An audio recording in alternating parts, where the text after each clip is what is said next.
Hey guys, welcome to all of you in learning bio. And आज हम discuss करेंगे एक न्यू लेक्चर। तो जो आज का लेक्चर है वो है एनसाइक्लोस्टोमा डीएनए के ऊपर। तो बहुत दिन से मैं सोच रही थी कि बहुत ही अच्छा टॉपिक है, तो क्यों ना इसके ऊपर वीडियो शूट किया जाए, इसके ऊपर एक लेक्चर किया ही जाए। तो आज मैं लेके आई हूँ इस के ऊपर एक लेक्चर। एंड बहुत ही कॉमन टॉपिक है, बहुत ही शॉर्ट टॉपिक है एंड बहुत ईजिली समझ में आ जाएगा आप लोगों को, बहुत हैवी टॉपिक नहीं है। तो सब चलिए स्टार्ट करते हैं। सबसे पहले हम बात करेंगे इसके सिस्टमैटिक पोजीशन के बारे में। तो देखिए, ये कॉमन हुकवॉर्म है, ये हमारा फाइलम न्यूमेटोडा के अंदर आता है, जिसे हम न्यूमेटोड भी बोलते हैं। क्लास फॉस्मीडिया है, बहुत ही नॉर्मली है। एंड जो इसका ऑर्डर है वो स्ट्रोंगलॉइडी है। एंड फैमिली एनसाइक्लोस्टोमाइडी है। And genus Ancylostoma duodenale. And अब थोड़ा सा एक शॉर्ट वे है, एक शॉर्ट वे में इनके हम थोड़ा सा इंट्रोडक्शन देखेंगे। जो हुक वॉर्म है उसे राउंड वॉर्म कहते हैं, यानी कि हुक वॉर्म को हम राउंड वॉर्म के नाम से जानते हैं। क्योंकि राउंड वॉर्म क्यों कहते हैं, क्योंकि इनकी जो बॉडी है ना वो सिलेंड्रिकल होती है। ये हम आगे देखेंगे, लेकिन मैं अभी ही बता दे रही हूँ ताकि माइंड में क्लियर हो जाए कि राउंड वॉर्म आ रहा है तो क्यों बोल रहा है राउंड वॉर्म। हुक वॉर्म तो कह रहे हैं, राउंड वर्म क्यों कह रहे हैं, तो इनकी जो बॉडी होती है ना वो सिलेंड्रिकल होती है। डिस्कवर किसने किया था? ड्यूबनी ने इन 1838 में। एनसाइक्लोस्टोमा को हम ओल्ड वर्ल्ड हुकवॉर्म के नाम से भी जानते हैं। मीन्स अगर आपको कहीं ओल्ड वर्ल्ड हुकवॉर्म आए तो आपके माइंड में तुरंत भी ये बात आ जाना चाहिए कि हम एनसाइक्लोस्टोमा की बात कर रहे हैं। अब ये कहाँ हो सकते हैं, यानी कि अगर वर्ल्ड की बात करें, ठीक है, तो ये कहाँ कहाँ हो सकते हैं, प्रेजेंट हो सकते हैं। ट्रॉपिकल, सब ट्रॉपिकल, टेम्परेट रीजन एशिया के, साथ ही Africa, Europe and Pacific island के। तो यहाँ पे थोड़ी सी जो स्पेलिंग है वो मिस्टेक हो गई है, बट कोई नहीं, हम टॉपिक समझ लेंगे फिर भी। एंड अब क्वेश्चन होता है कि वेयर दे एग्जिट, वो पाए कहाँ जाते हैं। जैसे कि होता है ना कि परमात्मा आप कहाँ हैं, आप कहाँ पाए जाते हैं, आप कहाँ हैं। तो कुछ इस तरह का जो क्वालिटी है वो इनमें भी है कि वो पाए कहाँ जाते हैं। तो जो पीपल हैं जब बेयर फुट रहते हैं, यानी कि नंगे पाँव बिना स्लीपर के, या जहाँ पे हम मॉडर्न सैनिटरी का यूज़ नहीं करते, मॉडर्न टॉयलेट का यूज़ नहीं करते, आज भी कहीं ऐसे मतलब एरिया होंगे जहाँ पे टॉयलेट नहीं होता, लोग खेतों में जाते हैं, बाहर जाते हैं। तो जहाँ इन सब वो ना हो, ये सारी चीज़ें ना अवेलेबल हो, एंड साथ में जहाँ पीपल बेयर फुट रहते हैं, तो ये एक वे मिल जाता है पैरासाइट को, हुकवॉर्म को ह्यूमन में एंटर करने का। ठीक है, ये क्यों है ये हम आगे देखेंगे लेक्चर में।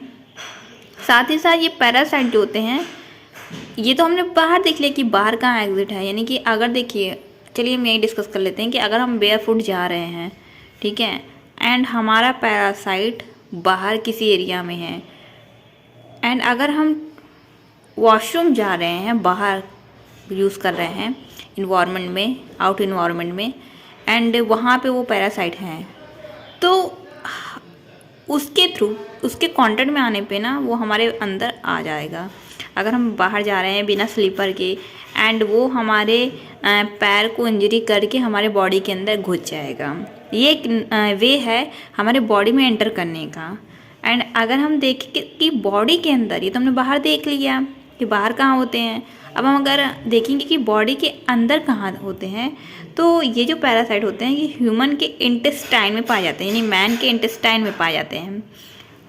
और वहाँ क्या काम करते हैं कि ये ब्लड को सक करते हैं, लिम्फ को सक करते हैं, एंड बाइट करते हैं म्यूकस मेम्ब्रेन को। क्योंकि अगर ये बॉडी के अंदर हैं, बॉडी के इंटेस्टाइन में है, तो वहाँ रहने से कोई मतलब है, कोई फ़ायदा है? किस लिए जा रहे हैं? अपने फूड को लेने के लिए जा रहे हैं, ग्रो करने के लिए फूड चाहिए, बॉडी के अंदर ही इंटर होंगे तभी इनको फूड मिल पाएगा। तो इंटेस्टाइन में जो भी ब्लड है, लिम्फ है, म्यूकस मेम्ब्रेन है, उन सबको ये अपने एज फूड के रूप में यूज़ करते हैं।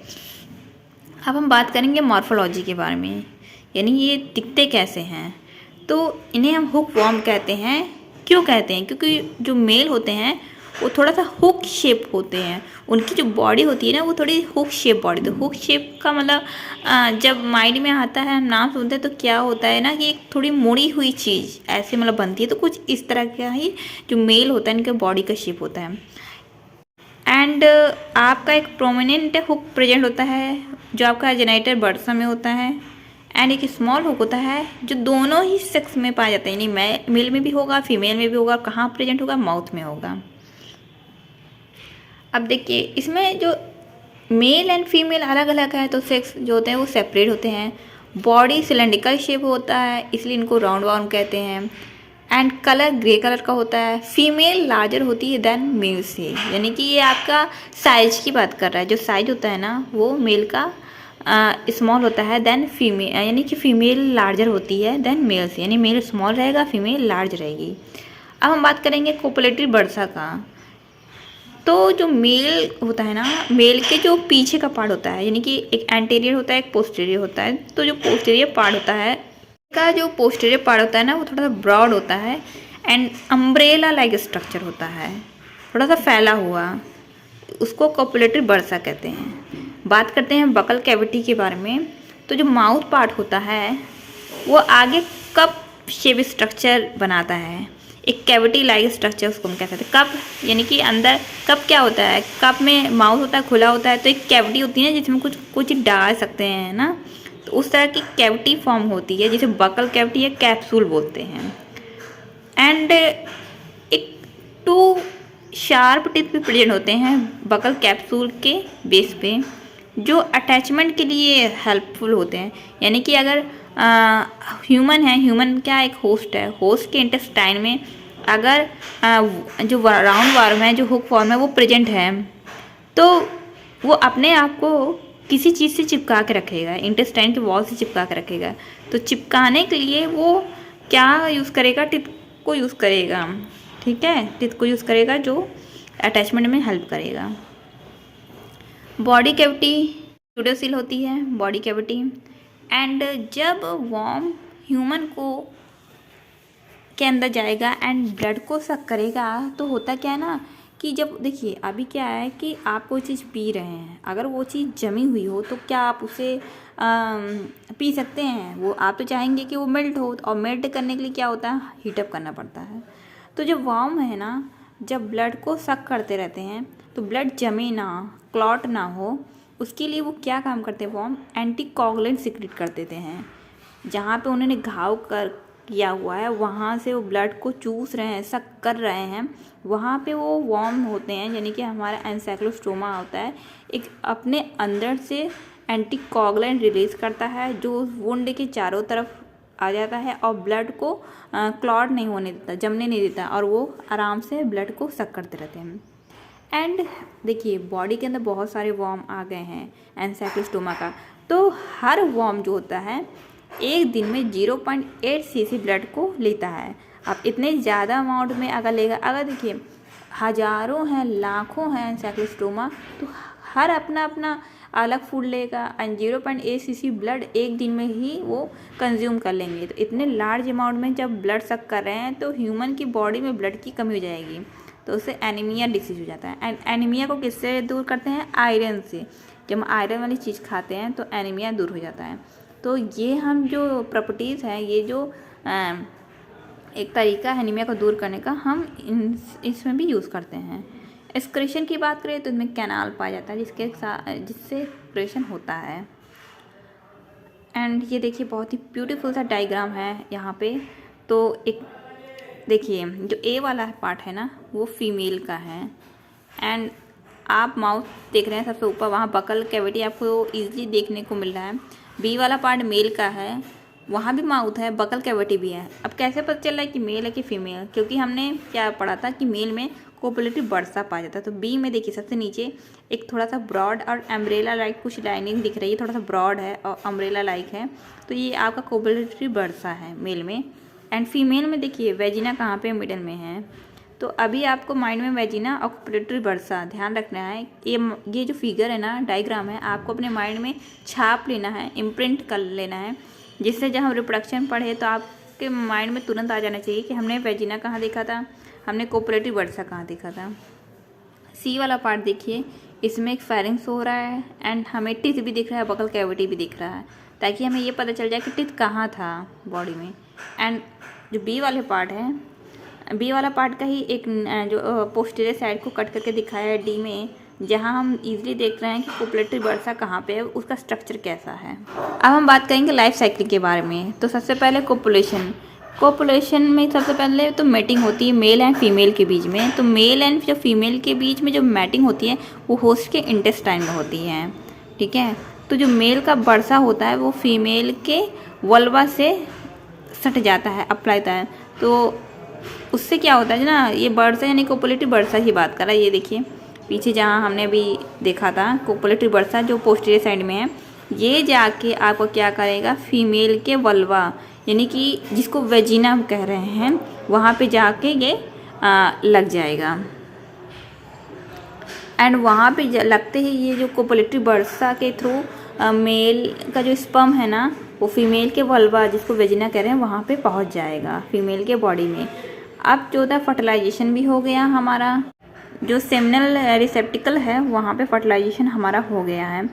कोपुलेशन हो गया, फर्टिलाइजेशन हो गया। अब एग भी बन गया। तो एग जो होते हैं एग जो होते हैं वो पास आउट हो जाते हैं होस्ट के फेकीज से, यानी कि जब होस्ट होते हैं जब आपका वॉशरूम वगैरह जाते हैं तो उनके जो फेकीज होते हैं, वेस्ट मटेरियल होते हैं, उस वेस्ट मटेरियल में के साथ ही जो फर्टिलाइज एग होता है जो पैरासाइट होता है वो भी रिलीज़ होते हैं, ठीक है। अब वो इन्वायरमेंट में पहुंच गया, बाहर पहुंच गया, अब वो वहाँ से किसी और में स्प्रेड हो सकते हैं बहुत ही ईजिली, क्योंकि जब तक ह्यूमन के इंटेस्टाइन में था वो किसी और को डिसीज़ नहीं कॉज कर पा रहा था। लेकिन अब क्या है, वो बाहरी इन्वायरमेंट में आ गया, अब वो डिसीज़ कॉज कर सकता है।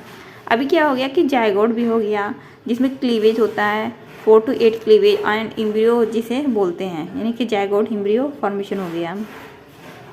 अब लार्वी क्या होता है कि एम्ब्रियो जो डेवलप होता है फर्स्ट स्टेज में, एम्ब्रियो का डेवलपमेंट हुआ तो जो पहला स्टेज बनता है वो जुवेनाइल स्टेज होता है जिसको रेबिडिटी फॉर्म लार्वा बोलते हैं। रेबिडिटी फॉर्म लार्वा जो होता है वो पहला लार्वा होता है। तो आपको ये ध्यान रखना होता है कि जो निमेटोड्स होते हैं एनसाइक्लोस्टोमा ड्यूडेनी में कौन सा लार्वा पाया जाता है, तो रेबिडिटी फॉर्म लार्वा तो पहला जुवेनाइल स्टेज बना।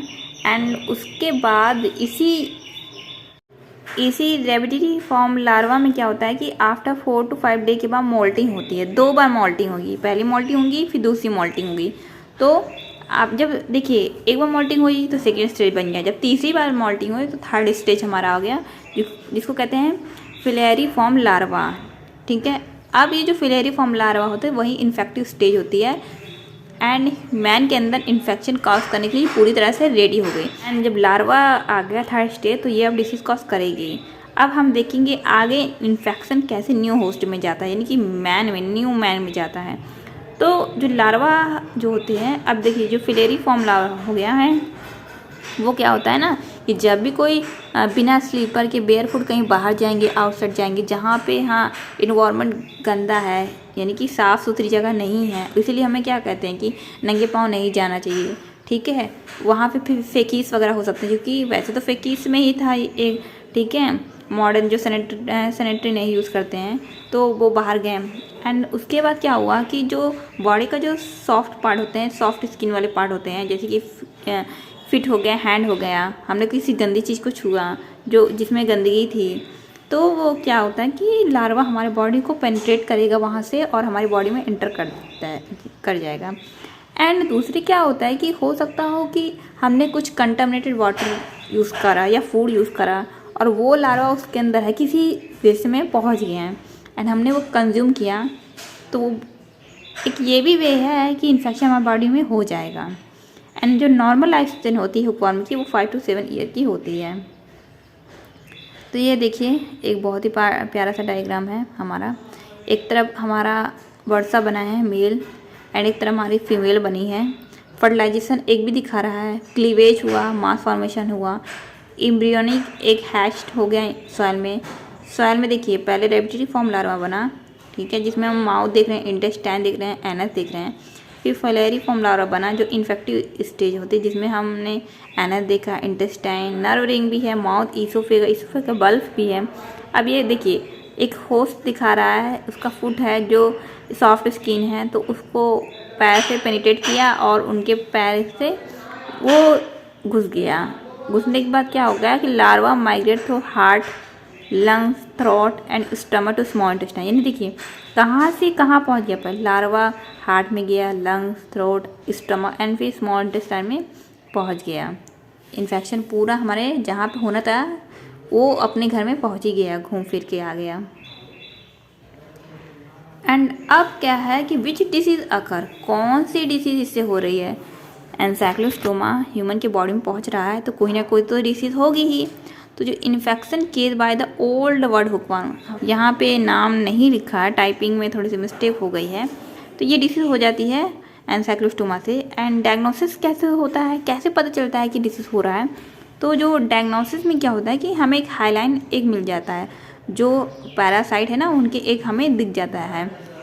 जो अब देखिए डायग्नोसिस क्या होता है कि कोई इन्फेक्टेड पर्सन है, हमें लग रहा है कि अच्छा इसमें कुछ लक्षण दिख रहे हैं, तो हमने क्या काम किया ना, उसकी फेकिस लिया, वेस्ट मटेरियल लिया, उसको हमने डायग्नोसिस किया। और उस वेस्ट मटेरियल में क्या है, अगर एग मिल रहे हैं, हमें एक दिख रहा है तो अच्छा उसे ये डिसीज़ है। क्योंकि जो एग क्या होता है ना, जो वो ह्यूमन के फेकिस से ही तो पास होता है, हमने अभी देखा था। एंड जो पैथोजेनेसिस है, सिम्टम क्या दिख रहे हैं, जब हो गया डिसीज तो भाई कुछ सिम्टम हमें दिख रहे हैं, तभी तो हमें लग रहा है ना कि अच्छा इनको ये बीमारी हो गई है। तो जो सबसे बड़ा डैमेज होता है वो स्मॉल इंटेस्टाइन में होता है, क्योंकि वहीं तो वो रह रहे हैं, तो उस चीज़ को भाई उनका है तो घर, उसे तो बर्बाद करके ही रहेंगे। ये नहीं कि उसे अच्छे से मेंटेन रखना है, गुड लोग तो हैं नहीं, बैड लोग हैं, तो उसे अच्छे से तो रखेंगे नहीं, तो सबसे ज़्यादा वो डैमेज वहीं करेंगे। एंड वो क्या काम करेंगे कि पेनिट्रेट करेंगे वॉर्म, उसको पेनिट्रेट करेंगे, घाव बनाएंगे, ब्लीडिंग होगी, बहुत ज़्यादा ब्लीड होगा, ब्लड लॉस्ट हो जाएगा। एंड ये जो ब्लड है बॉडी से तो निकल रहा है, हमारे से बॉडी से तो ब्लड निकल रहा है, वो तो लॉस्ट हो रहा है हमारे लिए, लेकिन फ़ायदा किसका हो रहा है, वॉर्म का हो रहा है, क्योंकि वो लॉस्ट ब्लड को ले रहा है। बहुत ज़्यादा ब्लीडिंग हो रही है तो क्या एनीमिया हो जाएगा, इम्यूनिटी भी डिक्रीज हो जाएगी, ब्लडी स्टूल हो गया, जो कि जिसे कभी कभी हम कहते हैं ना पेचिस पड़ जाना, जब खूनी आओ दस्त पड़ने लग जाते हैं।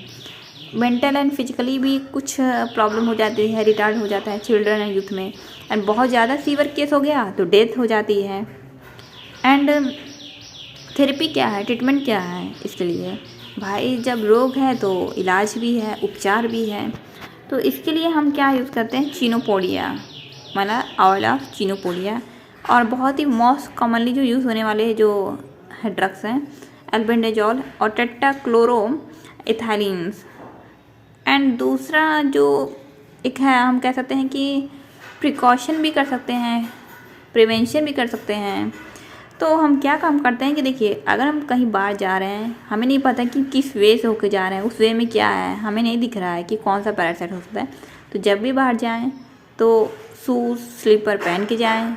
एंड साथ ही साथ कि आपको टॉयलेट यूज़ करना है, बाहर खेतों में नहीं जाना है, खेतों को गंदा नहीं करना है, एंड खुद में डिसीज़ नहीं करना है, तो हमें क्या यूज़ करना चाहिए, सैनिटरी का यूज़ करना चाहिए। बहुत ही छोटा सा टॉपिक था, थेरेपी के साथ ट्रीटमेंट के साथ हमने जान लिया पैरासाइट हैं, ये डिसीज़ कैसे कॉज करते हैं, कौन सी डिसीज़ कॉज कर सकते हैं, इनके लक्षण क्या हैं, इनका इलाज क्या है, और डिसीज़ कैसे आगे कॉज कर रही है, इनकी लाइफ साइकिल क्या है। तो इन सब चीज़ों के बारे में हमने पढ़ लिया है। एंड नाउ इस टॉपिक, अगर वीडियो पसंद आया हो तो thanks for watching this video. And don't be panic, keep smiling, happy learning. Panic नहीं होना है, मुस्कुराते रहना है, एंड हंसी खुशी लेक्चर को कवर करना है, नोट्स बनाने हैं एंड पढ़ते जाना है। तो thanks for watching this video, तब तक के लिए bye bye, take care and please subscribe the channel learning bio. Bye bye.